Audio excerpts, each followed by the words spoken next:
लद्दाख में राज्य का दर्जा और संविधान की 6ठी अनुसूची में शामिल करने की मांग को लेकर चल रहे आंदोलन ने तेजी पकड़ ली है। पर्यावरण कार्यकर्ता सोनम वांगचुक समेत कई प्रदर्शनकारियों का आंदोलन 14वें दिन भी जारी रहा।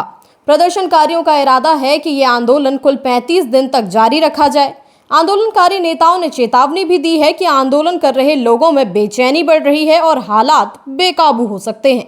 आखिर आंदोलनकारियों की क्या क्या मांगे हैं और अगर वो पूरी नहीं हुई तो क्या हो सकता है, पूरी जानकारी देंगे आपको इस वीडियो में, इसलिए आखिर तक हमारे साथ बने रहिएगा।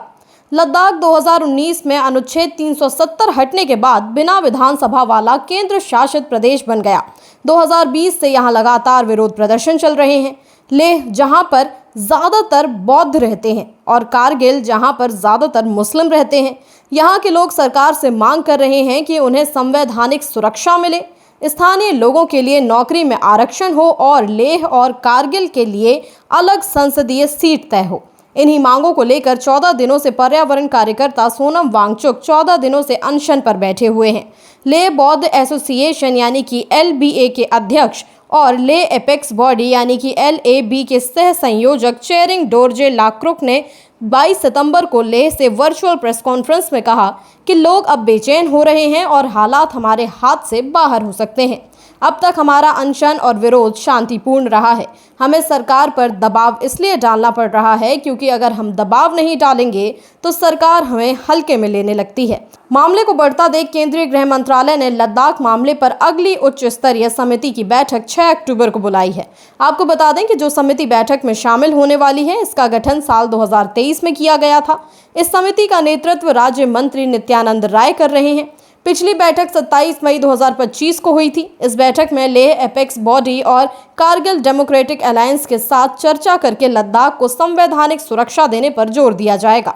भले ही मंत्रालय ने बैठक बुलाई हो, लेकिन लेह बौद्ध एसोसिएशन के अध्यक्ष चेरिंग डोरजे लाक्रोक ने नाराजगी जताते हुए कहा कि मंत्रालय ने बैठक बहुत ही देर से बुलाई है, इसे जल्दी करनी चाहिए। लाक्रोक ने बताया कि जब केंद्रीय गृह सचिव लेह आए थे तो उन्होंने कहा था कि अगली बैठक का ध्यान लद्दाख को राज्य का दर्जा और 6ठी अनुसूची देने पर होगा, लेकिन अब तक ऐसे कोई आसार नजर नहीं आ रहे हैं। इस मामले पर पर्यावरण कार्यकर्ता सोनम वांगचुक ने कहा कि सरकार चुनाव रोक सकती है या भंग भी कर सकती है, लेकिन ये सही नहीं होगा। बीजेपी को साल 2020 के हिल काउंसिल चुनावों में किए गए वादों का पालन करना चाहिए। वांगचुक ने कहा कि युवा अपनी तरफ से विरोध और तेज करने की तैयारी में है। हम 5 साल से आंदोलन कर रहे हैं, जबकि भारतीय संविधान तो 2 साल में ही बन गया था।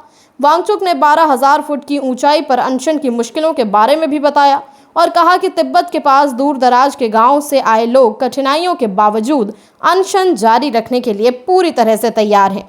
आंदोलन चला रहे नेता कह रहे हैं कि उनका विरोध शांतिपूर्ण है, लेकिन लोगों में बेचैनी बढ़ रही है, इसलिए उन्होंने सरकार से तुरंत कार्रवाई करने की मांग की है।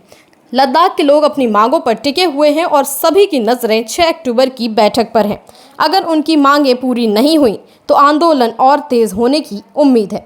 इस मामले में आपकी जो भी राय हो हमें कमेंट में बताएं। वीडियो पसंद आया तो लाइक और शेयर करें और चैनल को सब्सक्राइब करना ना भूलें। इसी के साथ हमारे चैनल सत्य हिंदी का ऐप भी आप डाउनलोड कर लें ताकि सच्ची और सटीक खबरें आप तक समय पर पहुंचती रहें।